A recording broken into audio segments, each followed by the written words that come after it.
ध्रुवीय तारा की शक्ति के साथ साथ वो पराभौतिक ईथर शक्ति O9 जो अति शक्तिशाली और दिव्यभूत है, उसकी शक्ति सारे ब्रह्मांड के पांचों तत्वों के कणों में मिल जाएंगी, जिससे तत्वों के कणों का विकेंद्रीकरण होना शुरू हो जाएगा और साथ साथ परमात्मा और अन्य पवित्र आत्माओं का आत्मिक बल इस ब्रह्मांड में ऊर्जा का केंद्रीयकरण करेगा, जिससे विश्व की अनावश्यक ऊर्जा शून्य हो जाएगी। और थर्मोडायनेमिक सिद्धांत के दूसरे नियमानुसार विश्व में ऊर्जा का केंद्रीयकरण बाहरी शक्ति से होगा, जिससे ये सारा ब्रह्मांड ईथर शक्ति के द्वारा पुनः रीसेट हो जाएगा। ये अति शक्तिशाली ईथर O9 ईश्वर का अपना पारसमणि है, जो अति सूक्ष्म दैव भूमि के संरचना के द्वारा सारे तत्वों को शुद्ध रूप में लाता है। प्रकृति का हर भौतिक कण अपनी पूर्ण ऊर्जा स्वरूप में आ जाएगा। प्रकृति के इस तमो प्रधान से सतो प्रधान अवस्था के परिवर्तन को हम विनाश के रूप में देखेंगे, लेकिन वास्तव में ये विनाश नहीं है, ये स्वर्णिम सृष्टि की संरचना का उदय है। मनुष्य आत्माओं की पवित्रता इस ब्रह्मांड की ग्रेविटी को नियंत्रित करती है। ये सत्य सारी दुनिया को मानना पड़ेगा।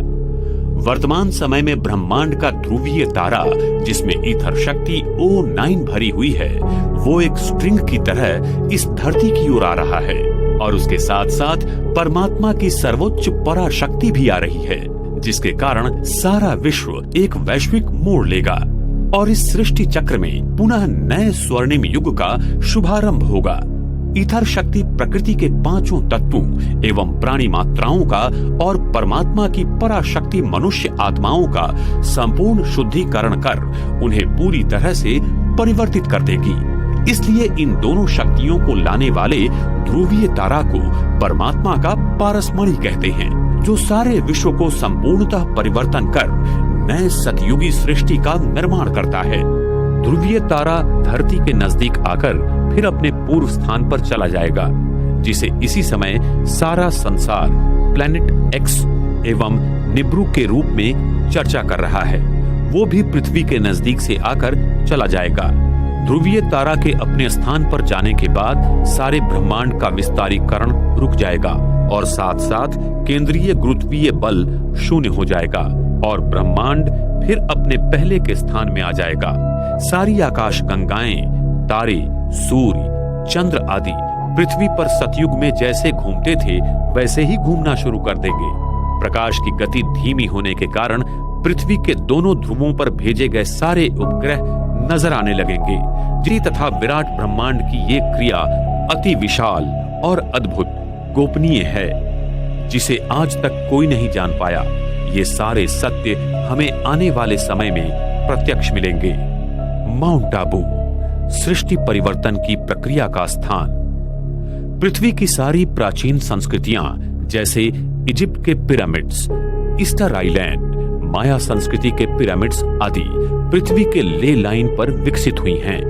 प्राचीन संस्कृतियों ने इन्हीं स्थानों से पृथ्वी के चुंबकीय गाभा को ईथर ऊर्जा मिलने वाली वास्तुशिल्पों का निर्माण किया था, जिससे पृथ्वी को वो ईथर शक्ति मिल सके।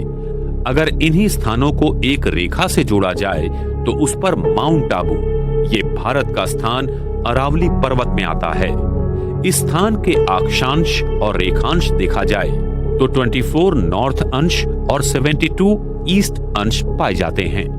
ध्रुवीय तारा का पृथ्वी के साथ का 23.5 अंशों का झुकना और आकाश तत्व पृथ्वी के साथ 72 अंशों में उठना इसी माउंट आबू स्थान पर मिल जाता है, जो पृथ्वी का अभी केंद्र बिंदु है।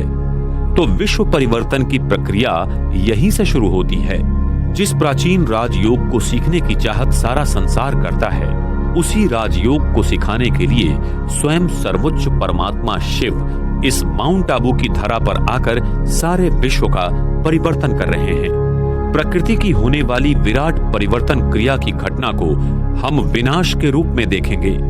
उस समय धरती का गुरुत्वीय केंद्र आबू पर्वत के नीचे होगा, जहां पारा भारी मात्रा में है, और यही गुरुत्वीय केंद्र उस परम धाम के शुभ विवर के गुरुत्वीय केंद्र से सरल रेखा में जुड़ जाएगा और विश्व की समस्त आत्माओं को परमात्मा धर्मराज के रूप में फिर से शुद्ध बनाकर वापस घर ले जाएगा।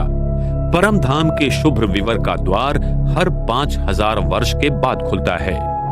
ये एक रिवर्स क्लिकिंग मैकेनिज्म है जो अति अद्भुत है। जिस समय शुभ विवर का द्वार खुल जाएगा तब सारी आत्माएं आबू पर्वत के केंद्रीय गुरुत्वीय स्थान से परम धाम की ओर वापसी की यात्रा करेंगी। इस भारत भूमि पर फिर से सतयुग शुरू होगा और श्री कृष्ण श्री राधे की आत्माओं का जन्म होगा।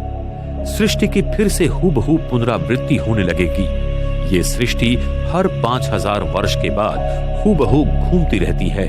ये एक अद्भुत और अति गृह रहस्य सिर्फ परमात्मा हमें बता सकते हैं। इस भारत भूमि पर स्वयं परमात्मा का दिव्य अवतरण पिछले 78 साल से हो रहा है, जो कि एक बहुत अद्भुत और दिव्य घटना है। लेकिन वर्तमान समय में मानव अपने इंद्रियों और सुख साधनों में इतना खो गया है कि वो इस सत्य को बार बार ठुकरा देता है। अंत में वो आत्माएं जिन्होंने परमात्मा को पहचाना और उसके कहने पर अपना जीवन व्यतीत किया, उसे आने वाले स्वर्णिम सृष्टि में परमात्मा देवी देवताओं के स्वरूप में ईश्वरीय जीवन बहाल करेगा। वर्तमान समय में स्वयं सभी आत्माओं के पिता परमात्मा मनुष्य आत्माओं को आने वाली नई सृष्टि का उपहार देने आया हुआ है।